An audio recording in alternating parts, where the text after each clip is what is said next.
ನಿಮ್ಮ ಹತ್ರ ಒಂದು ಕೆಂಪು ಲಿಗೋ ಮತ್ತು ನೀಲಿ ಲಿಗೋ ಇದೆ ಅಂತ ತಿಳ್ಕೊಳ್ಳಿ. ಅವುಗಳನ್ನು ಬೇರೆ ಬೇರೆ ಮಾಡಿ ಮತ್ತೆ ಹೊಸ ರೀತಿಯಲ್ಲಿ ಜೋಡಿಸಿದರೆ ನಿಮಗೆ ಒಂದು ಹೊಸ ಲಿಗೋ ಶೇಪ್ ಸಿಗುತ್ತದೆ ಅಲ್ವಾ? ಇಲ್ಲ. ಹಂಗೆ ಕೆಮಿಕಲ್ ರಿಯಾಕ್ಷನ್ ಇದೇ ತರ ನಡೆಯೋದು. ಆದರೆ ಇಲ್ಲಿ ಲಿಗೋ ತುಂಡುಗಳ ಬದಲು ಪರಮಾಣುಗಳು ಅಂದ್ರೆ ಆಟಂಗಳು ಇರುತ್ತವೆ. ಈ ಆಟಂಗಳು ಹೊಸ ರೀತಿಯಲ್ಲಿ ಜೋಡಿಸಿಕೊಂಡು ಹೊಸ ಪದಾರ್ಥವನ್ನು ಹುಟ್ಟಿಹಾಕೋ ಒಂದು ಜರ್ನಿ ಇದೆಯಲ್ಲ, ಅದನ್ನೇ ಕೆಮಿಕಲ್ ರಿಯಾಕ್ಷನ್ ಅಂತ ಕರೀತಾರೆ. ಹಂಗಾದ್ರೆ ಈ ಕೆಮಿಕಲ್ ರಿಯಾಕ್ಷನ್ ನಮ್ಮ ಜೀವನದಲ್ಲಿ ಎಲ್ಲಿ ಬರುತ್ತೆ? ಬರೀ ಬುಕ್ನಲ್ಲಿ ಮಾತ್ರನಾ ಇದರ ಹವಾ?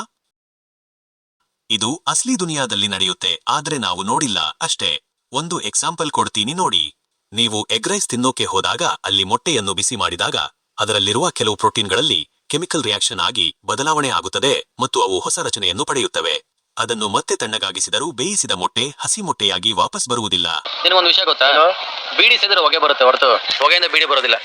ಜೀವನದಲ್ಲಿ ನಂಬಿಕೆ ಮುಖ್ಯ. ಇದು ನಮ್ಮ ಕಣ್ಣಿಗೆ ಕಾಣಲ್ಲ, ಆದ್ರೆ ಇದೇ ಮೊಟ್ಟೆ ಒಳಗಡೆ ಈ ಕೆಮಿಕಲ್ ರಿಯಾಕ್ಷನ್ ನಡೆದೇ ಹೀಗೆ ಆಗಿರುತ್ತೆ. ನಮ್ಮ ದೈನಂದಿನ ಜೀವನದಲ್ಲಿ ಕಬ್ಬಿನ ತುಕ್ಕು ಹಿಡಿಯುವುದು, ಹಣ್ಣು ಮಾಗುವುದು, ನಾವು ತಿಂದ ಆಹಾರ ಜೀರ್ಣವಾಗುವುದು, ಇವೆಲ್ಲವೂ ನೀವು ಹೇಳಿದ ಹಾಗೆ ಅಸ್ಲಿ ದುನಿಯಾದಲ್ಲಿ ನಡೆಯುವ ಕೆಮಿಕಲ್ ರಿಯಾಕ್ಷನ್ಗಳೇ.